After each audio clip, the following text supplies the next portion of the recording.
कहानी की शुरुआत होती है अंतरिक्ष के एक अंतहीन और खौफनाक अंधेरे से। एक ऐसी जगह जहां जिंदगी और मौत के बीच बस एक पतली सी लकीर है। एक आदमी अचानक गहरी नींद से जागता है। उसे अपना नाम तक याद नहीं और उसका शरीर पूरी तरह से लकवाग्रस्त सा महसूस हो रहा है। मशीनें उसके शरीर से जुड़ी है और जब उसकी नजरें इस अजीबोगरीब कमरे में घूमती है तो खौफ से उसके रोंगटे खड़े हो जाते हैं। उसके ठीक बगल में दो और लोग हैं, लेकिन उनकी मौत काफी समय पहले हो चुकी है। वह पूरी तरह से अकेला है, एक अनजान स्पेसशिप में जो हमारी दुनिया से करोड़ों मील दूर किसी खौफनाक सन्नाटे में खोया हुआ है। उसे बस इतना पता है कि अगर वह नाकाम हुआ तो पृथ्वी पर मौजूद हर एक इंसान खत्म हो जाएगा। यहीं से शुरू होती है हमारी आज की बेहद रहस्यमयी और रोंगटे खड़े कर देने वाली कहानी। वह आदमी दहशत में है। उसे समझ नहीं आ रहा कि वह कहाँ है और उसके साथ क्या हुआ है। कमरे का कंप्यूटर सिस्टम एक रोबोटिक आवाज में उससे बात करता है और उसकी याददाश्त जांचने के लिए गणित के आसान सवाल जैसे 2 और 2 पूछता है। धीरे धीरे एक धुंधले सपने की तरह उसे अपना नाम याद आता है, डॉक्टर राइलैंड ग्रेस। लेकिन ग्रेस कोई ट्रेंड अंतरिक्ष यात्री या सैनिक नहीं है। वह तो बस एक मामूली सा मिडिल स्कूल का साइंस टीचर है। फिर एक स्कूल टीचर इस खौफनाक यान में 2 लाशों के साथ क्या कर रहा है? जवाब जानने के लिए कहानी हमें कुछ साल पीछे पृथ्वी पर ले जाती है। पृथ्वी पर एक बेहद खौफनाक और अनजाना संकट आ चुका था। वैज्ञानिकों ने नोटिस किया कि सूरज की रोशनी रहस्यमयी तरीके से कम हो रही है और शुक्र ग्रह की तरफ एक अजीब सी रोशनी की लकीर जा रही है, जिसे पेट्रोआ लाइन नाम दिया गया। दुनिया भर में हड़कंप मच गया था। असल में ब्रह्मांड के कुछ अनजाने सूक्ष्म जीव, जिन्हें एस्ट्रोफेज यानी तारों को खाने वाले कहा गया, सूरज की ऊर्जा को दीमक की तरह निगल रहे थे। अगर इन्हें नहीं रोका गया तो यह तय था कि अगले 30 सालों में पूरी पृथ्वी एक बर्फीले जहन्नुम में तब्दील हो जाएगी और आधी से ज्यादा इंसानी आबादी भूख व ठंड से तड़प तड़प कर खत्म हो जाएगी। इंसानियत के खात्मे की उल्टी गिनती शुरू हो चुकी थी। ग्रेस, जो कभी मॉलिक्यूलर बायोलॉजी का एक होनहार वैज्ञानिक था, उसे इस मिशन प्रोजेक्ट हेल मैरी के लिए चुना जाता है। इवा स्ट्रेट नाम की एक बेहद सख्त ऑफिसर ग्रेस को इन रहस्यमय जीवों पर रिसर्च करने का काम सौंपती है। ग्रेस एक लैब में अपनी जान की परवाह किए बिना उन जीवों पर अध्ययन करता है और एक चौंकाने वाला सच खोज निकालता है। ये जीव मुख्य रूप से पानी से बने हैं। ये सूरज की भारी ऊर्जा पीकर वीनस के कार्बन डाइऑक्साइड वाले वातावरण में जाकर प्रजनन करते हैं। वे इंफ्रारेड रोशनी का इस्तेमाल करके अंतरिक्ष में तेजी से सफर करते हैं। हर गुजरते दिन के साथ पृथ्वी का वक्त रेत की तरह मुट्ठी से फिसलता जा रहा था। तभी दुनिया भर के वैज्ञानिकों को एक और भयानक बात पता चलती है। सिर्फ हमारा सूरज ही नहीं बल्कि ब्रह्मांड के बाकी सितारे भी इसी तरह इस संक्रमण से मर रहे हैं। लेकिन इस गहरी निराशा के बीच एक उम्मीद की किरण नजर आती है। एक सितारा टाउ सेंटी, जो हमसे करीब 11 लाइट ईयर्स दूर है, वह इस खौफनाक बीमारी से पूरी तरह बचा हुआ था। इंसानों के पास अब बस एक ही आखिरी रास्ता बचा था, एक विशाल स्पेसशिप बनाकर उसे टाउ सेंटी भेजा जाए और पता लगाया जाए कि आखिर वह सितारा इस जानलेवा एस्ट्रोफेज से कैसे बचा हुआ है। लेकिन यह कोई आम सफर नहीं था, यह एक मौत का सफर था। इस काम के लिए जाने वाले अंतरिक्ष यात्रियों को अच्छी तरह पता था कि वापसी के लिए यान में ईंधन नहीं होगा। उनका काम सिर्फ वहां जाकर डेटा वापस पृथ्वी पर भेजना था और उसके बाद अंतरिक्ष के उस खौफनाक सन्नाटे में तड़प कर मर जाना था। वर्तमान में ग्रेस अपनी टूटी हुई याददाश्त के साथ उसी यान हेल मैरी में पूरी तरह अकेला मौजूद है। उसे अब याद आ चुका है कि उसके दोनों साथी कमांडर याओ और इल्यूकना इस लंबे और जानलेवा सफर के दौरान किसी तकनीकी खराबी के चलते मारे जा चुके हैं। उन महान अंतरिक्ष यात्रियों ने अपनी जान इस मिशन के लिए दांव पर लगाई थी। ग्रेस अब पूरी मानव जाति की आखिरी और इकलौती उम्मीद है। वह अपने अंदर की दहशत को दबाते हुए खुद को संभालता है और यान के सिस्टम को काबू में करता है। करोड़ों मील दूर अपने घर और अपनों से संपर्क टूटने के बाद यह अकेलापन किसी भी इंसान को पागल करने के लिए काफी था। ग्रेस को अपने स्कूल के उन मासूम बच्चों की याद आती है जिनका भविष्य अब पूरी तरह से ग्रेस की सफलता पर टिका हुआ था। वह यान के कंट्रोल्स को सेट करता है और फाइनली टाउ सेंटी सितारे की कक्षा में पहुंचता है। उसे लगता है कि अब उसे अकेले ही इस पूरे ग्रह का रहस्य सुलझाना होगा और अपनी मौत का इंतजार करना होगा। लेकिन तभी कहानी में एक रोंगटे खड़े कर देने वाला मोड़ आता है। यान का रडार अचानक एक अजीब सी हलचल पकड़ता है। एक ब्लिप ए नाम का सिग्नल स्क्रीन पर चमकने लगता है। ग्रेस की सांसें गले में ही अटक जाती है और आंखें फटी की फटी रह जाती है। रडार स्क्रीन पर कोई चीज बेहद तेज रफ्तार से उसी की तरफ बढ़ रही थी। वह कोई उल्कापिंड या एस्टेरॉयड नहीं था, वह एक और विशाल स्पेसशिप था। और सबसे भयानक बात, वह यान इंसानों का नहीं था। इस अंधेरे वीराने में जहाँ ग्रेस खुद को ब्रह्मांड में पूरी तरह अकेला मान चुका था, उसके ठीक सामने एक एलियन यान आकर खड़ा हो गया था। क्या वे उसे मारने आए थे या वे भी उसी खौफनाक एस्ट्रोफेज का शिकार होकर मदद मांग रहे थे? सस्पेंस अपनी चरम सीमा पर पहुंच चुका है। ग्रेस की धड़कनें इतनी तेज हो चुकी है कि उसे अपनी ही सांसों की आवाज किसी भयानक तूफान जैसी लग रही है। रडार पर चमकता वह अनजान एलियन यान अब उसके बिल्कुल करीब आ चुका है। अंतरिक्ष के इस जमे हुए वीराने में एक परग्रही यान का आमना सामना होना किसी खौफनाक सपने के सच होने जैसा था। ग्रेस को लगता है कि शायद यह कोई हमला है और उसका अंत अब निश्चित है। लेकिन तभी वह एलियन यान ग्रेस के स्पेसशिप की तरफ एक छोटी सी रहस्यमय चीज भेजता है और भारी जिज्ञासा के बीच जूझता ग्रेस अपने यान से बाहर निकलता है और उस चीज को सावधानी से अंदर लाता है। जब वह उसे खोलता है तो उसके रोंगटे खड़े हो जाते हैं। उसके अंदर एक छोटा सा स्पेसशिप का मॉडल रखा हुआ था। यह कोई खतरनाक हथियार या हमला नहीं था, बल्कि यह इस अनंत ब्रह्मांड में दोस्ती और संपर्क का एक बेहद शांत इशारा था। ग्रेस समझ जाता है कि उस यान के अंदर जो भी है वह उससे बात करना चाहता है। जल्द ही दोनों विशाल यान एक दूसरे से जुड़ जाते हैं और ग्रेस उस एलियन से पहली बार आमने सामने होता है। यह कोई इंसानों जैसा दिखने वाला सामान्य जीव नहीं था, बल्कि एक चट्टान और किसी खौफनाक मकड़ी के आकार का एक ऐसा जीव था जिसे देखकर कोई भी खौफ से कांप जाए। ग्रेस उसके शरीर की बनावट को देखकर उसका नाम रॉकी रख देता है। शुरुआत में उन दोनों के बीच संवाद करना पूरी तरह से नामुमकिन सा लगता है, क्योंकि रॉकी को चीजों को देखने के लिए इंसानी आंखों की नहीं बल्कि ध्वनि तरंगों की जरूरत होती है, यानी एकोलोकेशन। और वह हमारी तरह सांस लेने के लिए ऑक्सीजन का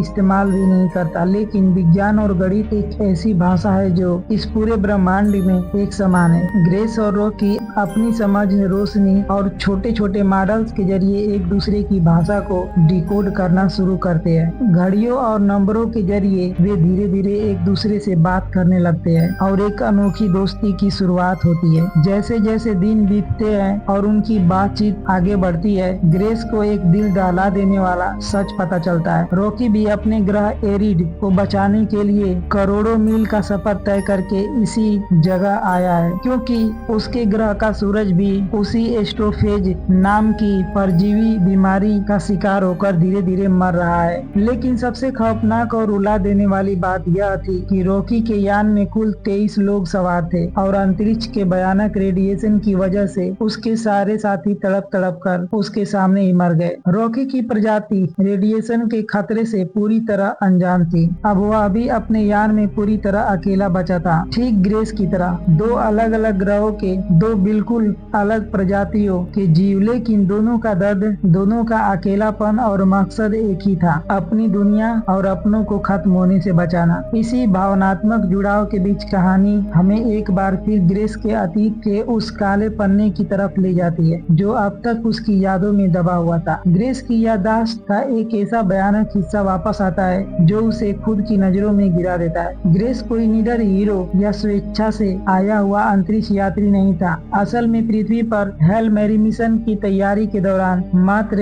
1 मिलीग्राम एस्ट्रोफेज में हुए एक भयानक धमाके ने पूरी साइंस टीम के पर खर्चे उड़ा दिए थे। इसके बाद प्रोजेक्ट की हेड ईवा स्ट्रेच ने ग्रेस को इस आत्मघाती मिशन पर जाने का आदेश दिया था, क्योंकि अब सिर्फ वही एस्ट्रोफेज का विशेषज्ञ बचा था। लेकिन ग्रेस मौत के नाम से ही बुरी तरह कांप उठा था। उसने रोते हुए साफ इनकार कर दिया था कि वह अपनी जान नहीं देना चाहता, चाहे पूरी दुनिया क्यों न खत्म हो जाए। तब स्ट्रेच ने जबरदस्ती उसे बेहोश करके इस यान में डाल दिया था ताकि उसे मिशन पर भेजा जा सके। ग्रेस असल में एक भगोड़ा और कायर था, जिसे जबरदस्ती इंसानियत का मसीहा बना दिया गया था। यह खौफनाक सच जानकर ग्रेस खुद से बेइंतहा नफरत करने लगता है। लेकिन अब अतीत की गलतियों पर रोने का वक्त नहीं था, क्योंकि अब उनके सामने एक नई और खतरनाक चुनौती आ खड़ी हुई थी। ग्रेस और रॉकी मिलकर टाउ सेंटी के उस अनजान ग्रह का विश्लेषण करते हैं, जिसका नाम वे एड्रियन रखते हैं। उन्हें डेटा से एक चौंकाने वाली बात पता चलती है। एस्ट्रोफेज इस ग्रह के वातावरण में प्रजनन करने के लिए भारी संख्या में आ तो रहे हैं, लेकिन उनकी आबादी बढ़ नहीं रही। इसका सीधा और खौफनाक मतलब यह था कि इस ग्रह के रहस्यमय बादलों और तूफानी वातावरण के बीच कोई ऐसा खतरनाक परजीवी या शिकारी जीव मौजूद है जो उन एस्ट्रोफेज को लगातार खा रहा है। जीवन का यह नियम है कि जहाँ शिकार है वहाँ शिकारी भी होगा। ग्रेस समझ जाता है कि अगर वे उस शिकारी जीव को किसी तरह पकड़ ले तो वही वह इकलौता हथियार होगा जो पृथ्वी और एरिड दोनों ग्रहों को एस्ट्रोफेज से बचा सकता है। लेकिन इस शिकारी को हासिल करना साक्षात मौत के मुंह में छलांग लगाने जैसा था। एड्रियन ग्रह का वातावरण और गुरुत्वाकर्षण इतना ज्यादा विनाशकारी है कि अगर वे अपने यान को उसके थोड़ा भी करीब ले गए तो दबाव उनके यान को किसी कागज की तरह मरोड़ कर रख देगा और वे जलकर राख हो जाएंगे। उन्हें एक रोंगटे खड़े कर देने वाली योजना बनानी पड़ती है। रॉकी अपनी खास धातु जेनोनाइट से एक बेहद लंबी जंजीर बनाता है ताकि वे दूर से ही ग्रह के खतरनाक बादलों में एक कंटेनर डालकर मछली पकड़ने की तरह उस शिकारी जीव को बाहर खींच सके।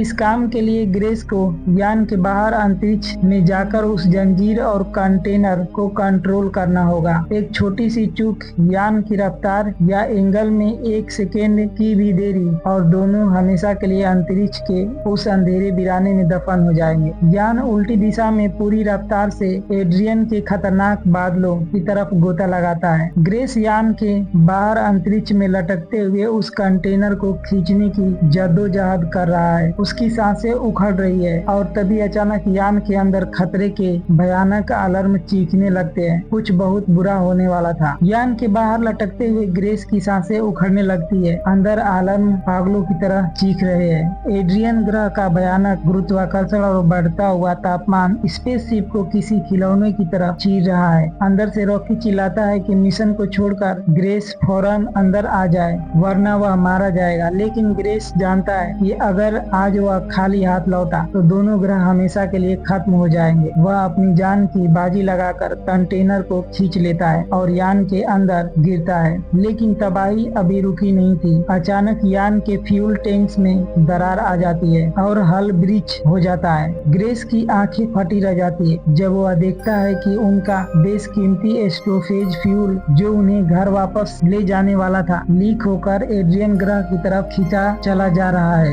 यान को फटने से बचाने के लिए उन्हें मजबूरन अपने फ्यूल के एक बड़े हिस्से को अंतरिक्ष में फेंकना पड़ता है। यान किसी तरह बच तो जाता है, लेकिन अब उनके पास इतना फ्यूल नहीं बचा कि दोनों अपने अपने घर लौट सके। मौत को छूकर वापस आने के बाद जब ग्रेस उस कंटेनर को खोलता है तो उसकी खुशी का ठिकाना नहीं रहता। उन्होंने उस शिकारी परजीवी को पकड़ लिया था जिसे ग्रेस टाउमीबा नाम देता है। ग्रेस तुरंत लैब में जाकर उस पर रिसर्च शुरू करता है, लेकिन एक और भयानक सच सामने आता है। यह टाउमीबा एस्ट्रोफेज को तो खा जाता है, लेकिन नाइट्रोजन गैस के संपर्क में आते ही खुद मर जाता है। यह पृथ्वी के लिए एक बहुत बुरी खबर थी, क्योंकि उन्हें इस शिकारी जीव को कार्बन डाइऑक्साइड से भरे वीनस ग्रह के बादलों में छोड़ना था, जिसके लिए इसका बेहद मजबूत होना जरूरी था। हार न मानते हुए ग्रेस रॉकी की मदद से जेनोनाइट धातु के टैंक बनाता है और एक ऐसा नया टाउमीबा